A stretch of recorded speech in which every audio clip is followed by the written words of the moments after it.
السلام عليكم بنات، يا هلا ومليون هلا بيكم. وصفتنا مثل ما تشوفوها قدامكم اندومي او نودلز، بس هالمرة هالوصفة نخلي لها بعض المكونات اللي تخليها مفيدة للطفل. متروسة فيتامينات. الخضار اللي عندك هياتها مكوناتها الموجود عندك تحطي.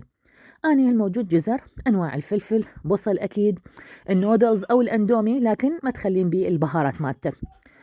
هنا خلينا زيت زيتون استخدمنا حتى نحافظ نوعا ما انه تكون الوجبة صحية.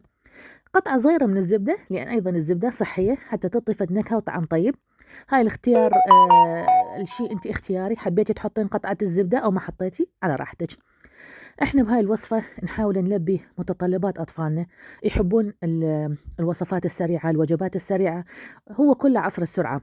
بس احنا لازم خلال هذا الشيء نضيف لهم الفيتامينات الضرورية واللازمة لهم بوسط غذائهم الغير صحي. طبعا هنا أنا قطع من صدر الدجاج أيضا اختيارية، حبيتي تضيفيها ما عندك مو ضروري، لكن أيضا هي بروتين للطفل. يعني أنت دا تسوين وجبة متكاملة بها بروتين، بها فلفل، بها جزر، بها بصل، كاملة متكاملة للطفل بحيث من ياكلها تغنيك أيضا عن وجبة كاملة، وبنفس الوقت هو يحبها، وحتى طعمها طيب للكبار، ممكن تكون على سبيل التغيير وجبة عشاء. فإحنا هنا حمسنا صدر الدجاج حتى يستوي، طبعا لازم نستوى، نسوي قطع صغيرة. حطينا طبعا فلفل أسود، البهارات اختيارية، البصل شوية يذبل، وراها نبدي نخلي مكون أيضا طيب اللي هو الزنجبيل، قطع صغيرة من عنده. هنا استخدمت الفريش، عندك مسحوق أيضا استخدميه كمية بسيطة من عنده للزيدين، أخاف الطفل ما يحبه حار، لكن إذا للكبار وتحبوه يكون حار ضيفي كمية زنجبيل مناسبة إلك. هنا الخضروات مالتنا كلها شوفي ايش حالات ألوانها، وأكيد متروسة فيتامينات وفائدة للطفل. خلينا الجزر والبصل وأيضا المشروم كلها نحمسها حمسة بسيطة بحيث ما نخليها تذبل بشكل كبير، يعني مجرد أنه تذبل بشكل بسيط، لأن عندنا الجزر يعني يظل محتفظ بقوته، فلذلك لازم نحمسه. تحبين تضيفين كمية فلفل إضافية على راحتك، تحبين تضيفين مكون آخر، شجر تقطعي قطع، هذا على راحتك وعلى ذوقك. أي شيء تشوفين به فائدة للطفل ويقبل عليه بوسط هاي الوصفة خليه. احنا هنا حنضيف الصويا صوص، أيضا هذا مكون اختياري لكن يعطي طعم طيب، حبيتي تحطي حبيتي ما حبيتي على راحتك. هنا أنا هاي الكمية أنا خليت 6 خواشيق أو 6 ملاعق من الصويا صوص، حبيتي تزيدين حبيتي تقللين على راحتك.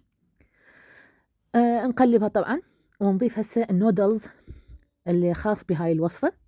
مثل ما قلت لك ما عندك نودلز أخلي الاندومي لكن بدون البهارات ولا المكونات مالته. هنا نخلي هالكمية. طبعا عندك مي دجاج أو مي لحم ضامته، أنا عندي موجود، حطيها أيضا فوق هاي الوصفة بدل ما تخلين مي. ما عندك استخدم المي العادي ماكو أي مشكلة، وأضيف الملح على راحتي.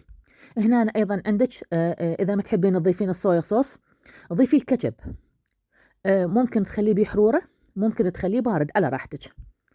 احنا هنا ضفنا الاثنين سوية، وخلال 3 دقائق الوصفة هاي جاهزة قدامك.